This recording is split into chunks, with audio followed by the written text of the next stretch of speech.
করি সব। আমি এখানে সার্ভিস প্রোভাইড করি। ক্লায়েন্টের মনোরঞ্জন করাই আমার কাজ। সেটা জেনে শুনেই তুমি আর আমি একই ক্লায়েন্টে আছি। তোমার কোনো ফ্রাস্ট্রেশন থাকতেই পারে, আমারও আছে।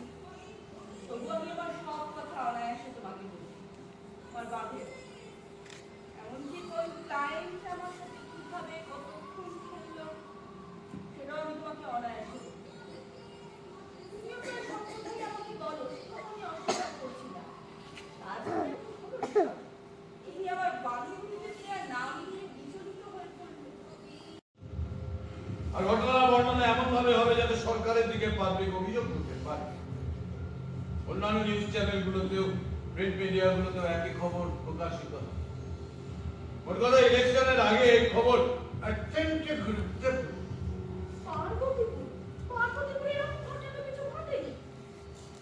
ঘটে গেছে। আর সন্ধ্যে 7টা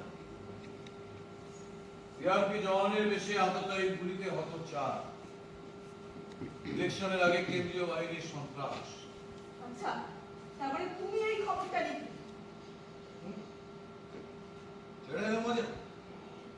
ঘটনা ঘটার আগে আমি নিজের চেম্বারে ফিরলাম, নেওয়ার আগে 1 কাপ চায়ের হুকুম দিলাম, 1 গ্লাস জল খেয়ে খবর কাগজ রেকর্ড লিখতে শুরু করে দিলাম। আশ্চর্যজনক ভাবে সব ঘটনা লিখে। কেন্দ্রীয় বাহিনীকে নিয়ে এত বড় একটা ভয়ঙ্কর খবর কভার করার পর তোমার কি অবস্থা তুমি ভেবে দেখেছো? আমার নাম প্রকাশ পাবে না, আমি ওর খাস বেশনা।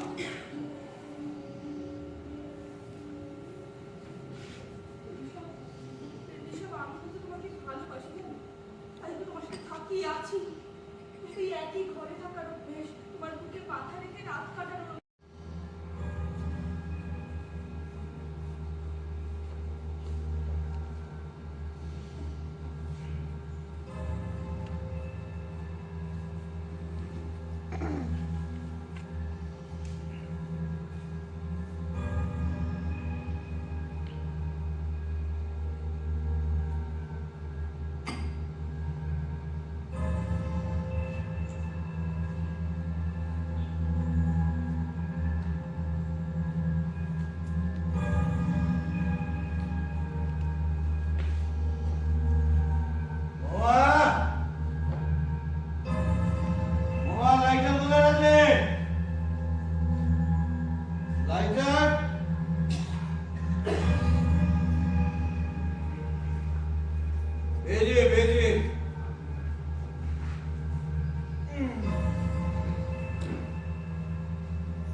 আমাদের সাথে এসেছে ঋষভ।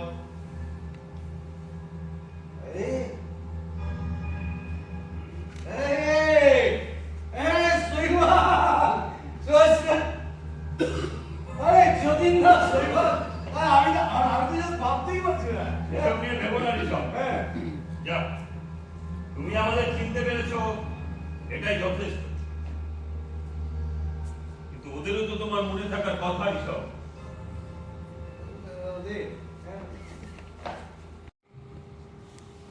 পেট চালাবার জন্য খবরের কাগজে অফিসে চাকরি করি। ব্যাস ব্যাস ব্যাস,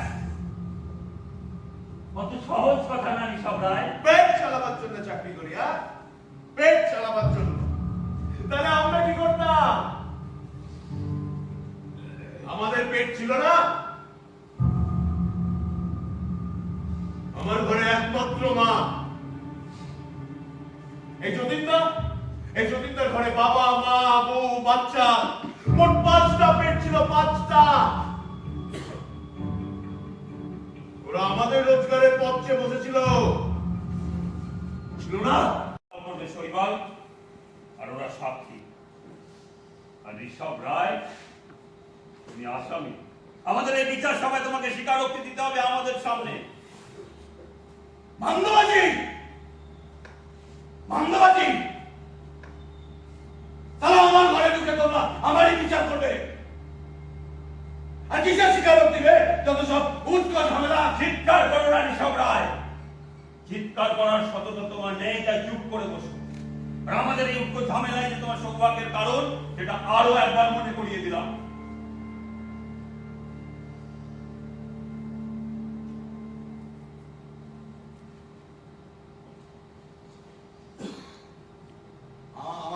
আমার কোনো উপায় ছিল না।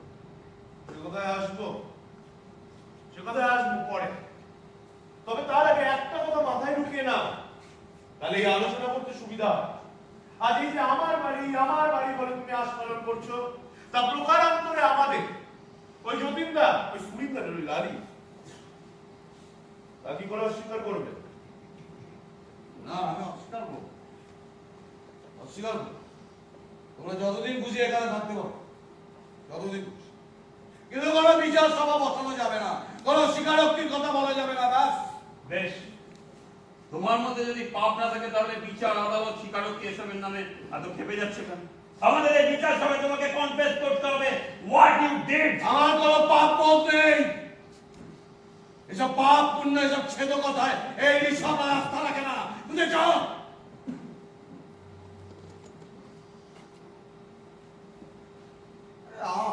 আমার কোনো উপায় ছিল না, ওপরে অনেক প্রেশার ছিল আমার উপর। Please try to understand. আর তার জন্য সমস্ত সত্য উপেক্ষা করে বিবেক, আদর্শ, মানবতা সব বন্ধ দিয়ে বলবে। আমি আবার বলছি, এসব বিবেক, আদর্শ, এসব কাব্যিক কথা, মহাকাব্যিক কথা এই সব রায় ভালো চলায় না, বুঝেছ? তাহলে সমস্ত আদর্শের থেকে আমরা নিয়েছিলাম, হ্যাঁ আমরা নিয়েছিলাম। এই বিচার হবে তোর, কনফেস করতে হবে তোকে।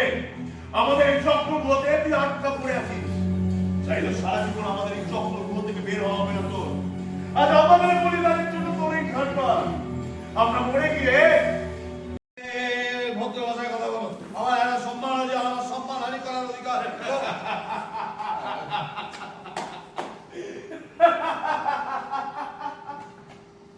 ধর্মবতার যতীনদা এই ভাষায় কথা বললে নাকি এই মঞ্চতে সম্মানহানি হচ্ছে। তাহলে দেখুন, আজকের এই কাগজটা দেখুন। এই সুরের বাচ্চা লিখেছে আজ যে পার্বতীপুরের জওয়ানদের গুলিতে হতচার। এই কাগজ তুমি কোথা থেকে পেলে? সে কথা তোমার না জানলেও চলবে। তুমি এই ধরনের কথা লিখে গোটা দেশের মানহানি করতে পারো, আর আমাদের কথা একটু করতে হলেই রাগ করো। Objection overruled. পরিবারের সঙ্গে প্রস্তুতি নিচ্ছিল।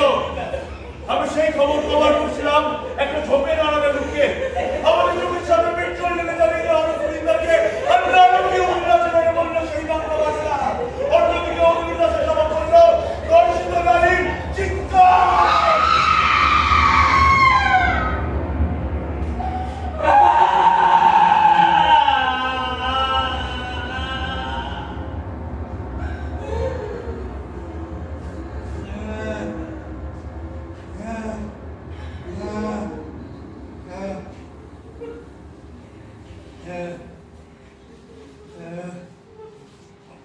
ওই ঘটনা কথা বলবে না। এবার বলো, এই ঘটনা তুমি অস্বীকার করতে পারো? না, কিন্তু তার জন্য তো আমি দায়ী হয়ে গেলাম।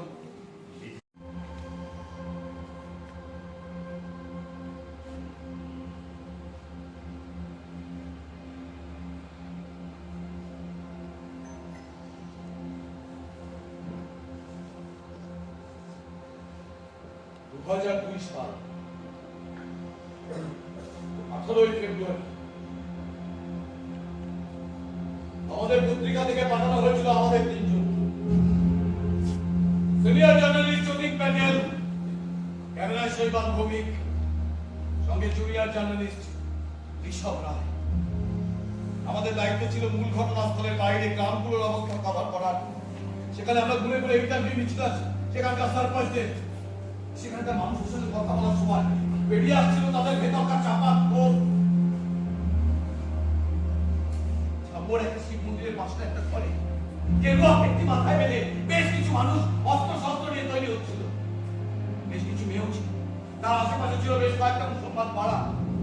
আমরা পাশের ডম্বল কুয়াকে কেউ দেখলাম ওদেরই বাড়িতে দাঁড়ায়। দর্শনের পর ওর মুখের ওপর তরবার রেখে পেট পর্যন্ত টেনে দিতে দেখলাম।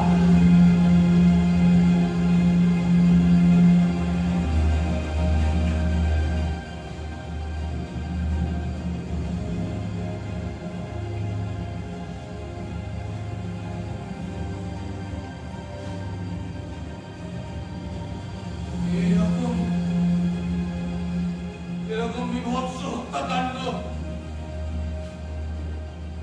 আমি আগে কখনো দেখিনি। আমি ভয়ে সিটিয়ে গিয়েছিলাম। চোখের মধ্যে কারো চোখ আমরা বাঁচাতে পারিনি। ওদের বাঁচাতে গেলে আমরা তিনজনই মারা পড়তাম। বৃন্দারাও সেটা জানে।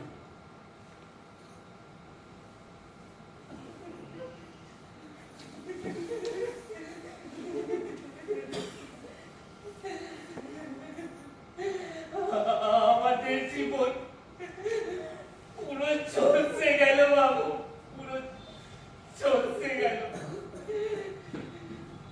আমরা ভয়ে ছিলাম ঠিকই, কিন্তু কোনোদিন ভাবিনি। ধর্মবতার যতীনদা,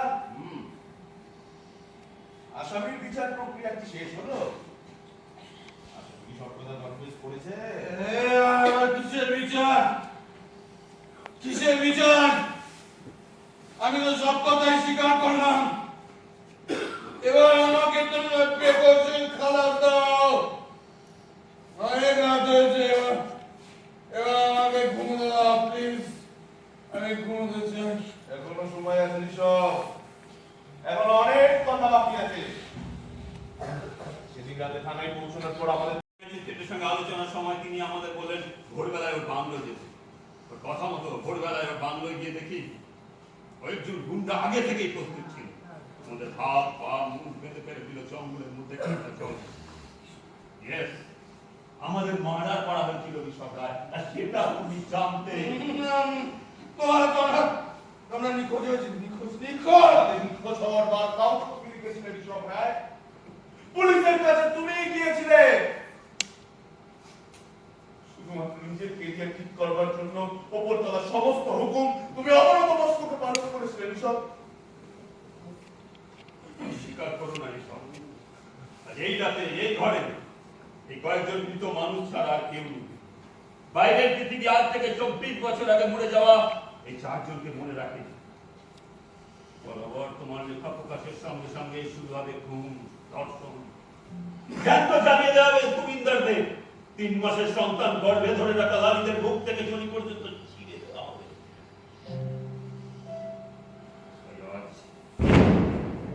অন্তত একটিবার তুমি তোমার অপরাধ স্বীকার করে নাও ঋষভ। হয়তো এই স্বীকারোক্তি তোমার জীবনে অন্য এক আলো এনে দেবে। মূর্খ কিছু মিথ্যে মানুষ, ঘর ভাঙানোর লোক, ভালোবাসার সামনে তাদের শাস্তি দেওয়া হোক।